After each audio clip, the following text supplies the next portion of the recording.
E se tudo que você aprendeu sobre o arrebatamento estivesse incompleto? E se existisse uma revelação tão profunda, tão transformadora, que apenas nos últimos dias Deus escolheu revelar através de um homem simples do Kentucky?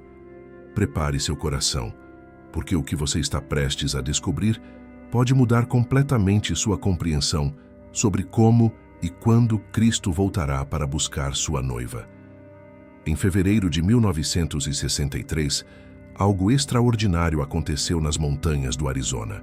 William Marion Branham, então com 53 anos, estava caçando quando uma explosão sobrenatural sacudiu toda a montanha. 7 anjos apareceram numa formação que criou uma nuvem misteriosa de 50 quilômetros de largura e 42 quilômetros de altura, fotografada e publicada na revista Science em 28 de maio de 1963. Mas o que ninguém sabia é que ali começava a revelação do maior mistério escondido desde a fundação do mundo: o verdadeiro significado do 7º selo do Apocalipse. Quando o Cordeiro abriu o 7º selo, houve silêncio no céu por cerca de meia hora, diz Apocalipse 8:1. Por que silêncio? Porque João não viu nada quando este selo foi aberto.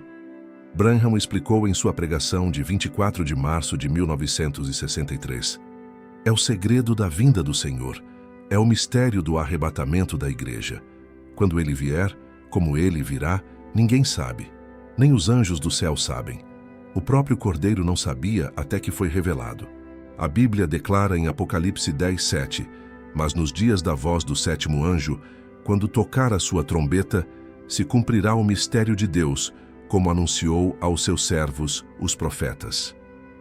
Esse 7º anjo mensageiro não é um ser celestial, mas um profeta humano dos últimos dias, assim como Paulo foi o mensageiro para Éfeso e Lutero para Sardes.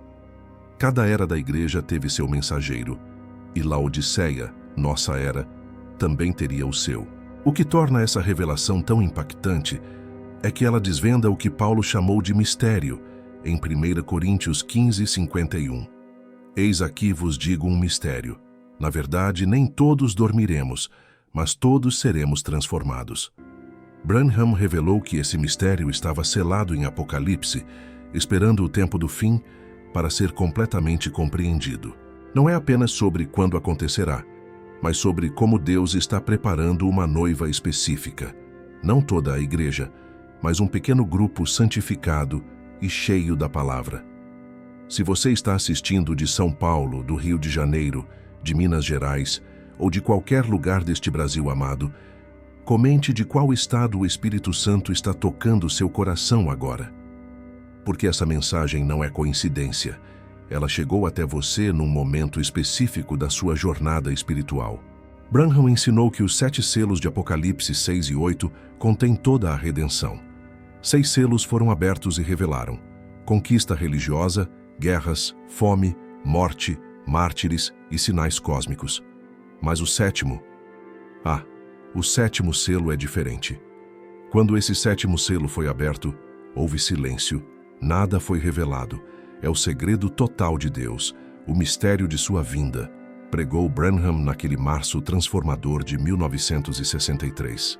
Imagine, desde que João escreveu o Apocalipse na ilha de Patmos, gerações de cristãos leram sobre esses selos.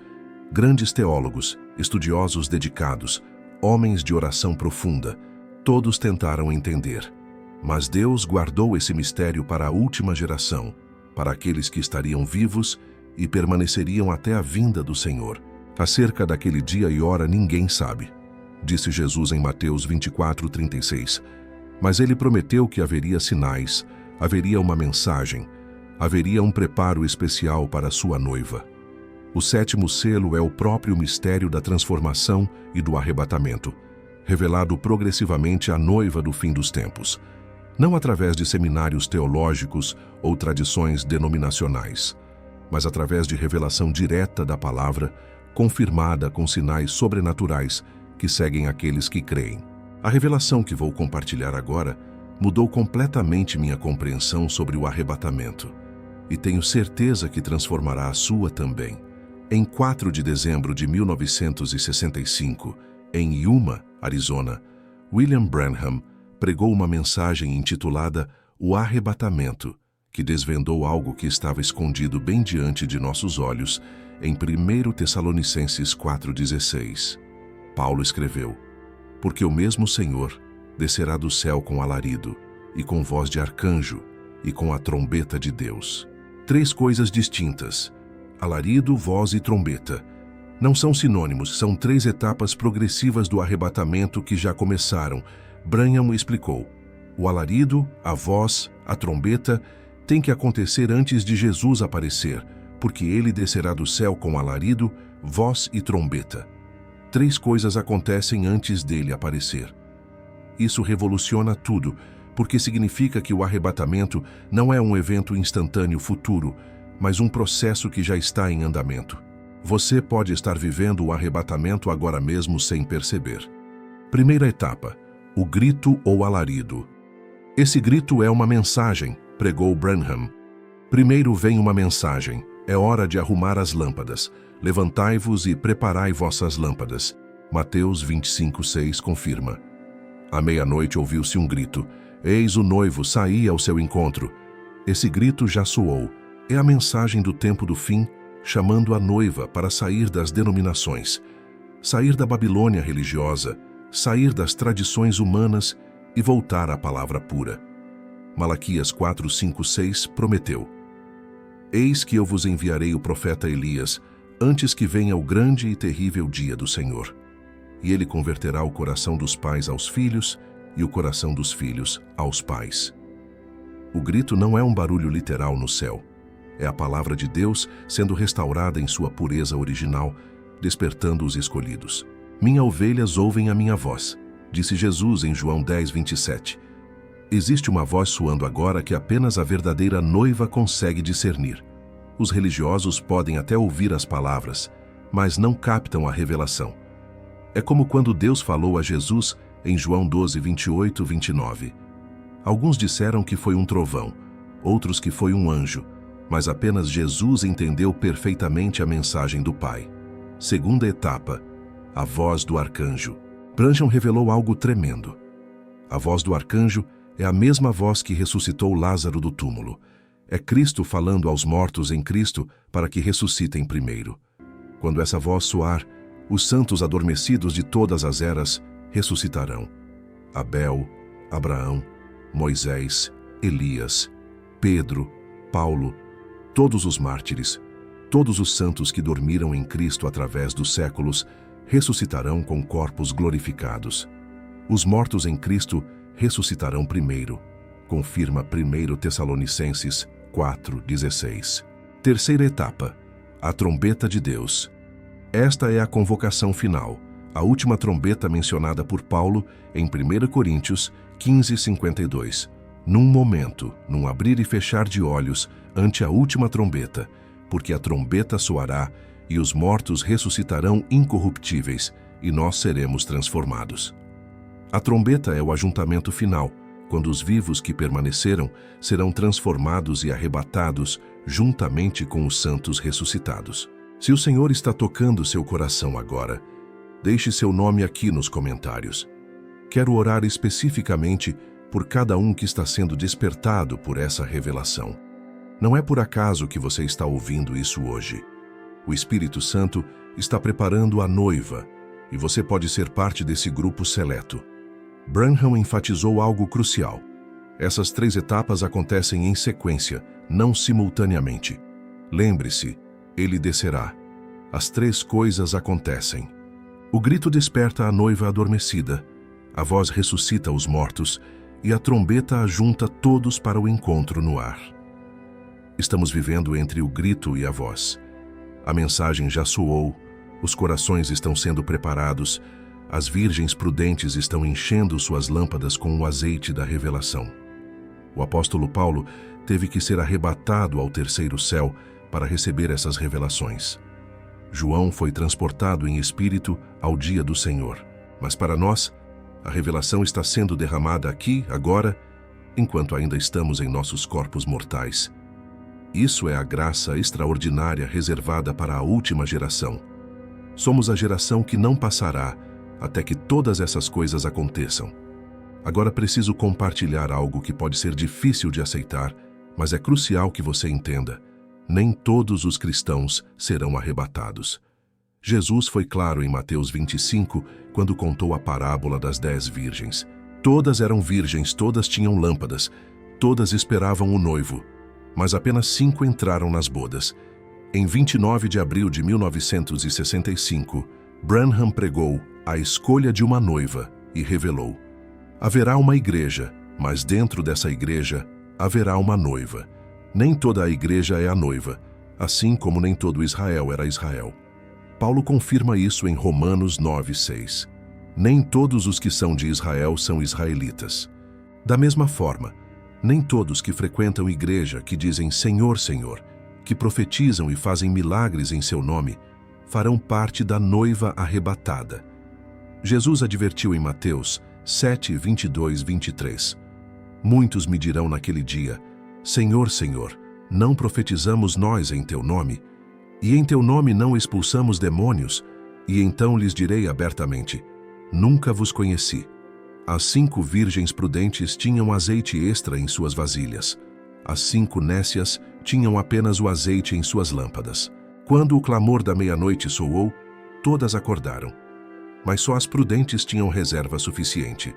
Branham explicou em 11 de dezembro de 1960, no sermão As 10 Virgens: o azeite representa o Espírito Santo.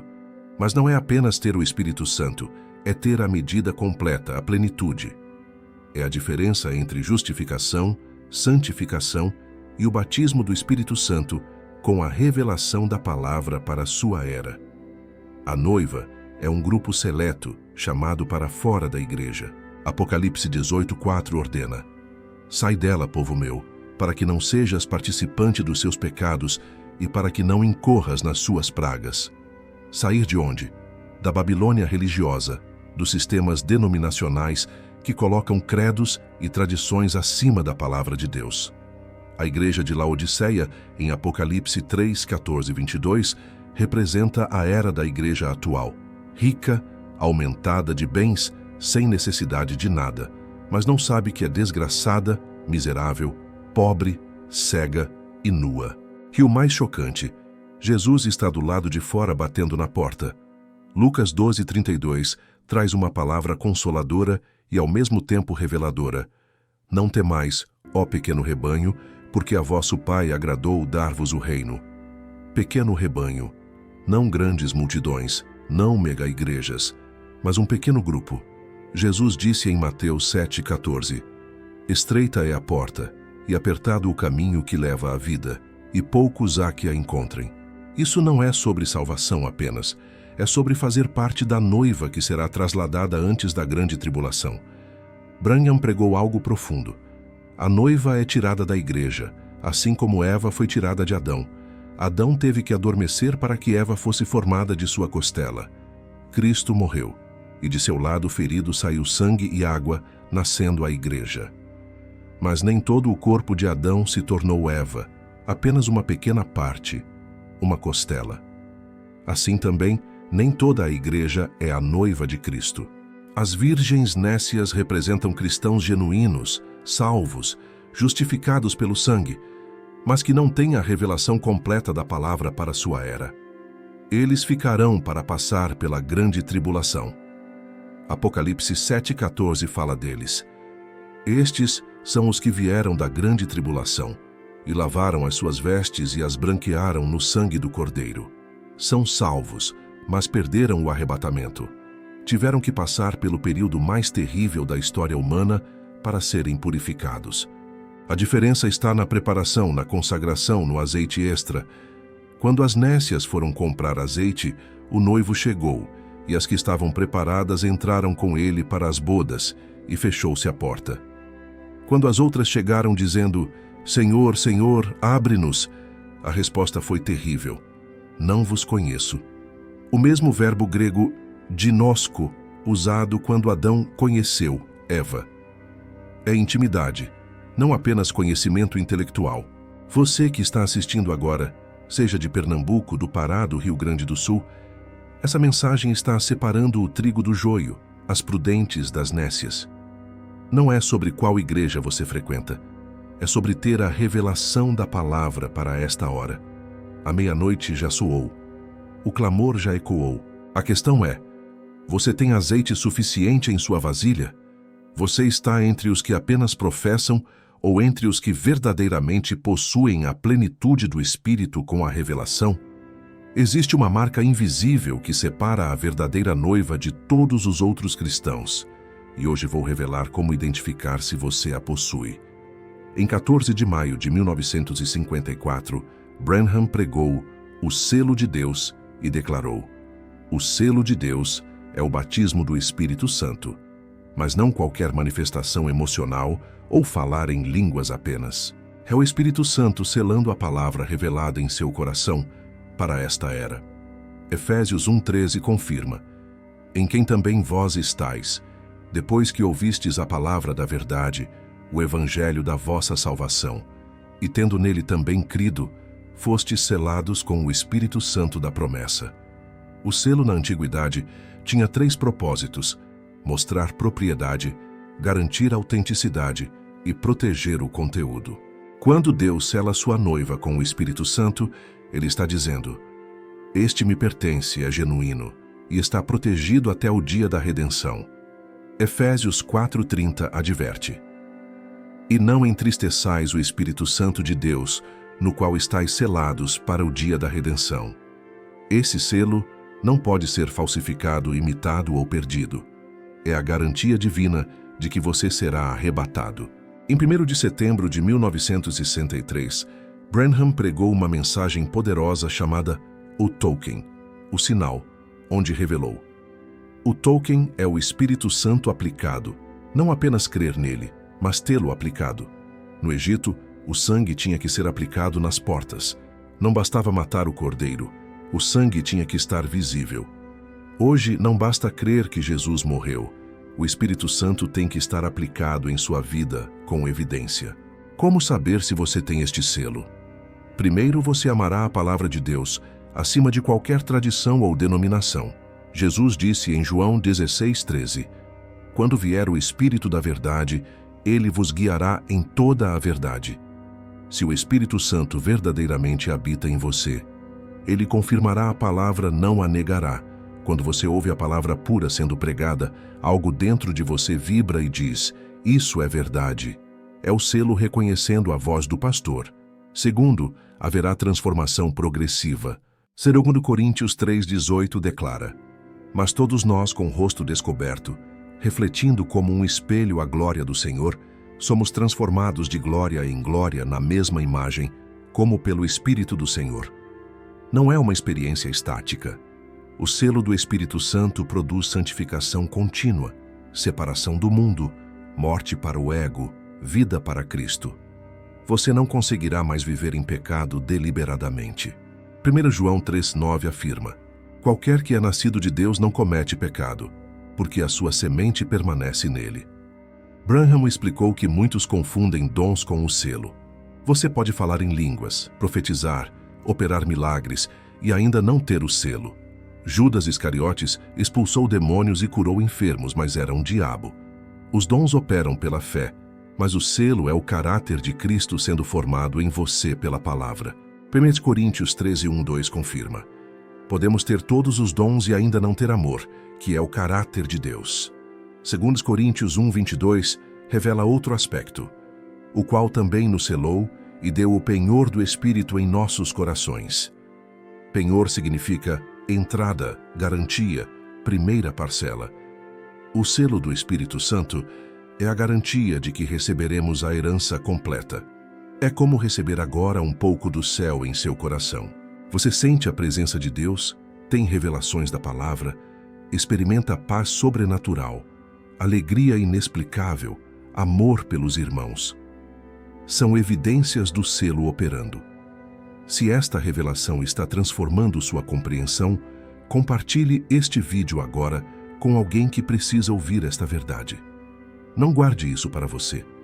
A noiva tem a responsabilidade de soar a trombeta, de alertar as virgens adormecidas enquanto há tempo.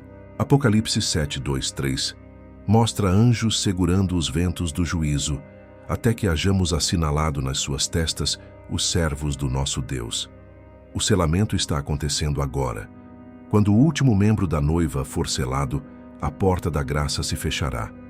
Em Apocalipse 22:11, quando isso acontecer, será declarado: quem é injusto, seja injusto ainda, e quem é sujo, seja sujo ainda, e quem é justo, seja justificado ainda, e quem é santo, seja santificado ainda. O selo não é uma experiência emocional de um domingo à noite. É a palavra revelada para sua era sendo vivificada em seu coração pelo Espírito Santo genuíno, produzindo a vida e o caráter de Jesus Cristo em você, preparando-o para a transformação do corpo que está prestes a acontecer. Deus prometeu algo específico para acontecer antes do arrebatamento, e muitos cristãos nem sabem que esta profecia já se cumpriu. Malaquias 4:5-6, a última promessa do Antigo Testamento, declara: eis que eu vos enviarei o profeta Elias, antes que venha o grande e terrível dia do Senhor, e ele converterá o coração dos filhos aos pais. Não está falando de João Batista, que converteu o coração dos pais aos filhos. Está falando de um profeta do tempo do fim, que restauraria a fé original dos pais apostólicos. Em 27 de novembro de 1965, Branham pregou, tentando fazer um serviço a Deus sem ser a vontade de Deus, e explicou: o espírito de Elias virá 5 vezes, primeiro em Elias, o tisbita, segundo em Eliseu, terceiro em João Batista, quarto para chamar a noiva gentílica, quinto serão os 2 profetas de Apocalipse 11 para Israel.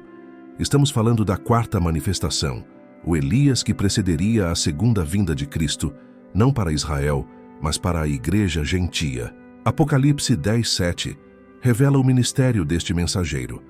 Mas nos dias da voz do 7º anjo, quando tocar a sua trombeta, se cumprirá o mistério de Deus, como anunciou aos seus servos, os profetas.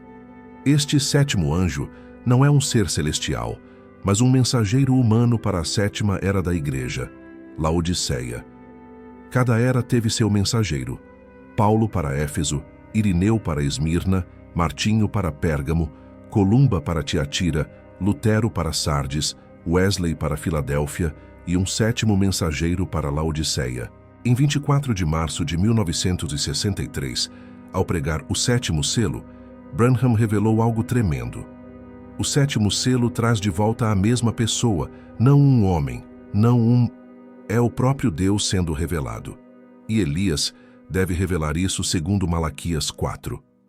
Todos os mistérios que foram escondidos através das eras denominacionais devem ser revelados e manifestados antes do arrebatamento. Lucas 17:30 conecta este ministério com os dias de Ló. Assim será no dia em que o Filho do Homem se há de manifestar. A palavra manifestar em grego é apocalipto, revelar, tirar o véu. Não é a vinda física de Jesus ainda, mas Cristo sendo revelado através da palavra restaurada. Como nos dias de Ló, quando anjos vieram antes do fogo cair sobre Sodoma, um ministério angelical precederia o juízo final. Este Elias do tempo do fim teria sinais específicos para a identificação. Primeiro, restauraria verdades perdidas. As denominações enterraram doutrinas apostólicas sob credos e tradições. O batismo em títulos substituiu o batismo no nome de Jesus Cristo. A trindade pagã substituiu a revelação do Deus único. A aspersão substituiu a imersão. O espírito de Elias viria para gritar: até quando cocheareis entre 2 pensamentos?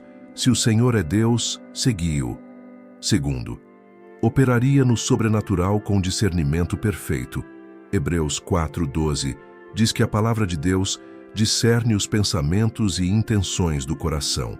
Este sinal seguiria o ministério do 7º anjo, revelando segredos dos corações, como Jesus fez com a mulher no poço, com Natanael sob a figueira, com Pedro e seu passado. Seria a palavra viva manifestada, provando que Deus estava presente. Qual revelação desta mensagem está impactando mais seu coração? Comente qual verdade o Espírito Santo está selando em seu espírito agora, porque não são muitos que conseguem receber estas revelações profundas. Jesus disse em Mateus 13:11, A vós é dado conhecer os mistérios do reino dos céus, mas a eles não lhes é dado. Branham explicou em sua mensagem sobre o 7º selo que este ministério seria rejeitado pelas denominações, assim como Elias foi rejeitado por Jezabel e o sistema religioso de sua época. Eles têm olhos, mas não veem, ouvidos, mas não ouvem, porque preferem suas tradições à palavra pura. Mas a noiva, as virgens sábias, reconheceriam a voz do 7º anjo como o cumprimento de Malaquias 4 e Apocalipse 10:7. A restauração já aconteceu. Os mistérios foram abertos. A palavra original foi restaurada. O batismo correto, a divindade, a semente da serpente, a predestinação, as 70 semanas de Daniel, as 7 eras da igreja, os selos, as trombetas, as taças, todos os mistérios necessários para preparar a noiva foram revelados. Agora resta apenas a manifestação final dos filhos de Deus e a transformação dos corpos. O ministério de Elias preparou o caminho. A noiva está pronta. O noivo está às portas. O momento mais glorioso da história humana está prestes a acontecer, e poucos compreendem como será. Paulo revelou em 1 Coríntios 15, 51, 52. Eis aqui vos digo um mistério. Na verdade, nem todos dormiremos, mas todos seremos transformados, num momento, num abrir e fechar de olhos, ante a última trombeta. Mas como acontecerá essa transformação? Branham, em 22 de maio de 1960, pregando sobre a adoção, revelou: existe um corpo teofânico esperando por você. Quando este tabernáculo terrestre se dissolver, temos outro esperando. 2 Coríntios 5:1 confirma: porque sabemos que, se a nossa casa terrestre deste tabernáculo se desfizer, temos de Deus um edifício, uma casa não feita por mãos, eterna nos céus. Branham explicou que entre este corpo físico e o corpo glorificado, existe um corpo teofânico, um corpo-palavra que já existe esperando por cada filho de Deus predestinado. É para esse corpo que os santos vão quando morrem, esperando a ressurreição. Em sua pregação sobre mudança do corpo em 1965, Branham revelou algo extraordinário. A transformação começará de dentro para fora. O Espírito Santo dentro de você começará a vivificar cada célula do seu corpo mortal.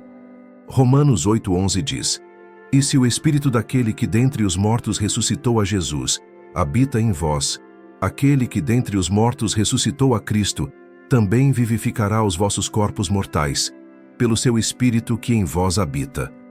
Filipenses 3:21 promete que transformará o nosso corpo abatido para ser conforme o seu corpo glorioso, segundo o seu eficaz poder de sujeitar também a si todas as coisas. Não receberemos outro corpo. Este mesmo será transformado átomo por átomo, célula por célula, até que a mortalidade seja tragada pela vida. Como uma lagarta que entra no casulo e sai borboleta, mesma vida, forma completamente transformada. Os sinais precedentes já estão aparecendo.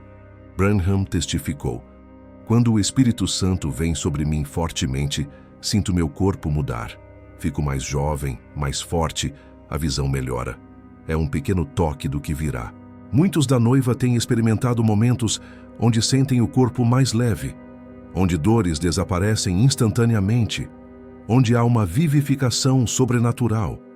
São os primeiros raios do sol da transformação que está para nascer completamente. Romanos 8:23 revela nossa condição atual.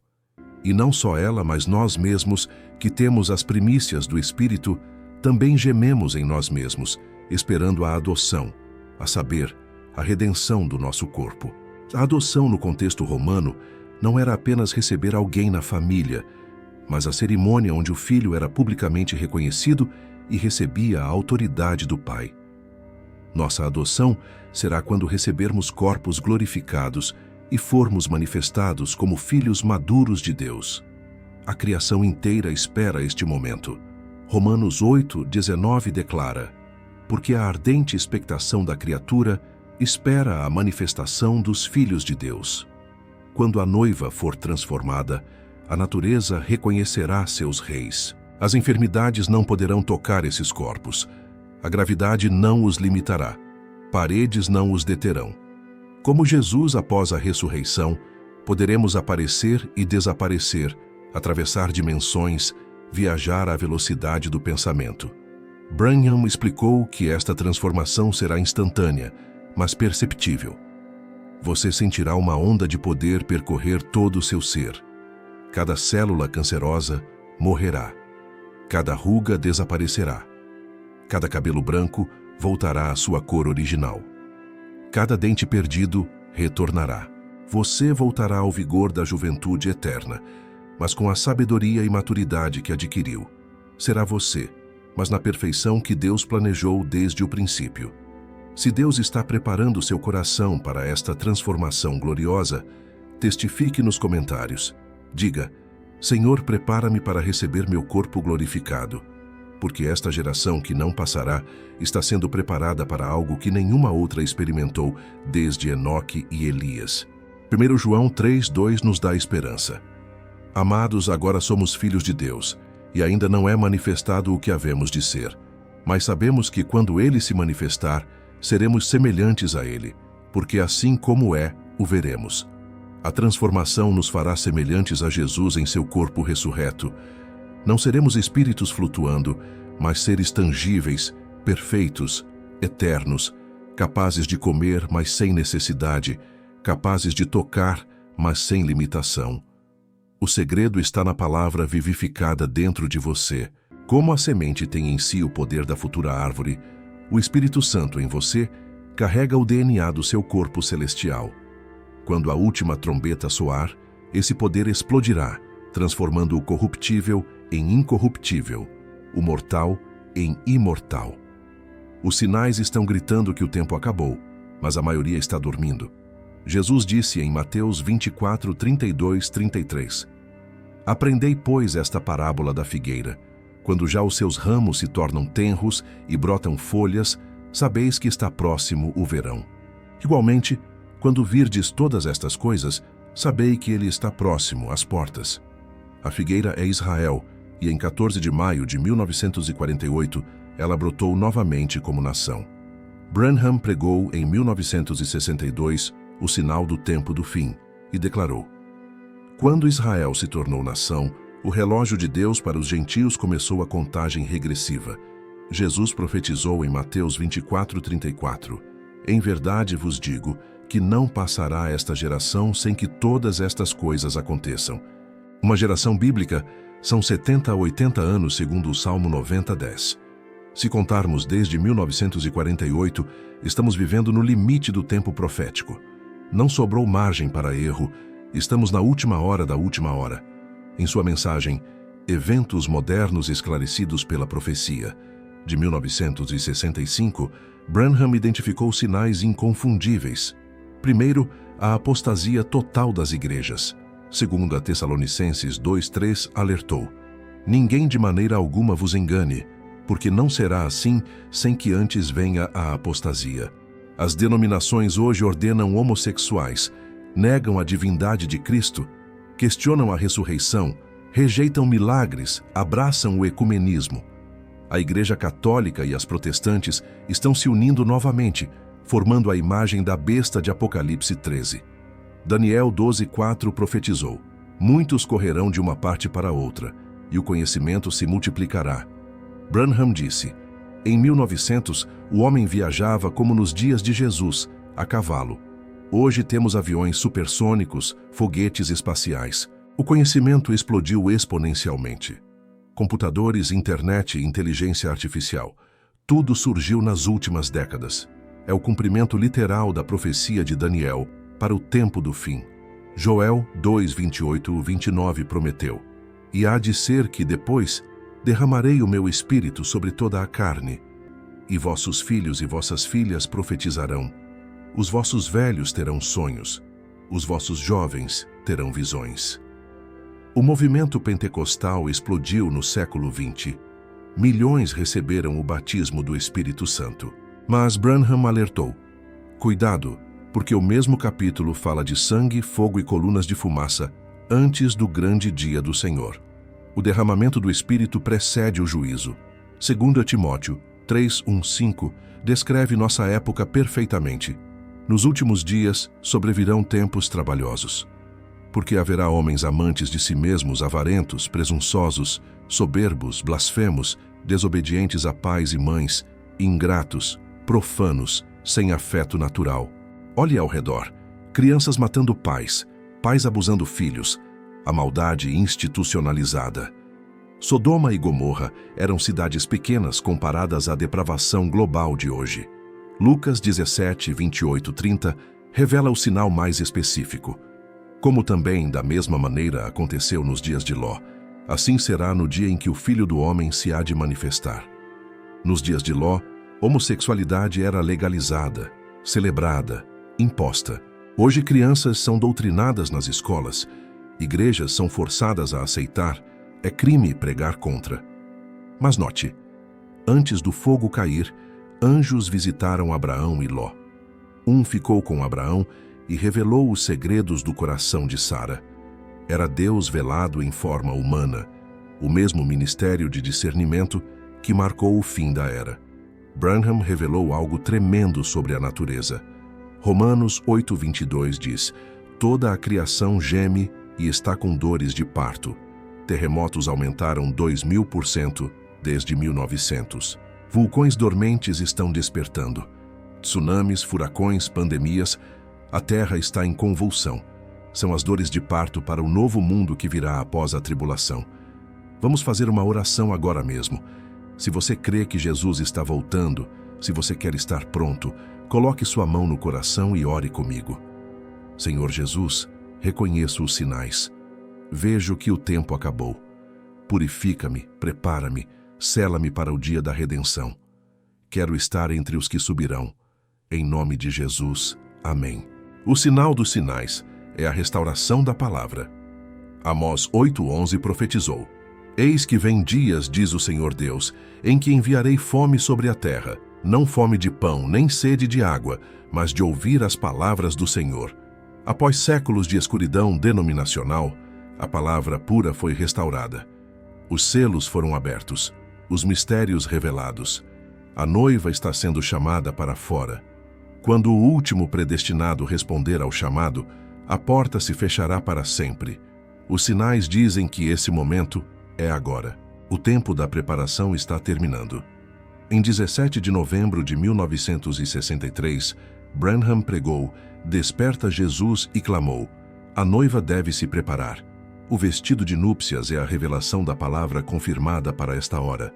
Vista-se com ela, ou você ficará do lado de fora. Hebreus 12:14. Não deixa margem para negociação. Segui a paz com todos e a santificação, sem a qual ninguém verá o Senhor. Não é sugestão, é requisito absoluto para o arrebatamento. Apocalipse 18:4 ecoa através dos séculos com urgência renovada. Sai dela, povo meu, para que não sejas participante dos seus pecados e para que não incorras nas suas pragas. Sair da Babilônia não é apenas deixar uma denominação física, é abandonar todo o sistema religioso que coloca a tradição acima da palavra, que nega o sobrenatural, que faz acordos com o mundo. Branham disse em Preparando-se para o Arrebatamento de 1965, você não pode servir a Deus e permanecer numa organização que nega sua palavra. É impossível. As virgens prudentes tinham azeite extra em suas vasilhas. Esse azeite extra é a revelação da palavra para sua hora. É conhecer os mistérios que foram abertos. É ter o Espírito Santo genuíno que confirma toda a palavra, não apenas partes convenientes. 2 Pedro 3:11 e 12 questiona: Havendo, pois, de perecer todas estas coisas, que pessoas vos convém ser em santo trato e piedade, aguardando e apressando-vos para a vinda do dia de Deus? A preparação começa com arrependimento genuíno, não esse arrependimento superficial de domingo, mas um quebrantamento profundo, uma morte total para o ego, para o mundo, para a própria vontade. Gálatas 2:20 deve ser sua realidade. Já estou crucificado com Cristo e vivo, não mais eu, mas Cristo vive em mim. Cada área da sua vida deve estar rendida. Seus olhos o que assistem, seus ouvidos o que escutam, sua boca o que falam, Seus pés, onde vão? Tudo consagrado. Apocalipse 3:10 traz uma promessa específica para os preparados. Como guardaste a palavra da minha paciência, também eu te guardarei da hora da tentação que há de vir sobre todo o mundo, para tentar os que habitam na terra. Guardar a palavra significa mais que ler a Bíblia. É viver cada palavra. É preferir morrer a negar uma vírgula das Escrituras. É ter a palavra tão entrelaçada com seu ser que você e a palavra se tornam um. Branham revelou 3 passos práticos essenciais. Primeiro, reconheça sua posição. Se Deus te chamou, você foi ordenado antes da fundação do mundo. Efésios 1:4 confirma: como também nos elegeu nele antes da fundação do mundo. Não é arrogância, é reconhecer o chamado. Segundo, separe-se completamente. 2 Coríntios 6:17 ordena: saí do meio deles e apartai-vos, diz o Senhor, e não toqueis nada imundo, e eu vos receberei. Terceiro, busque a palavra revelada para esta hora. Não o que foi para Lutero ou Wesley, mas a mensagem presente. O Espírito e a noiva dizem: vem.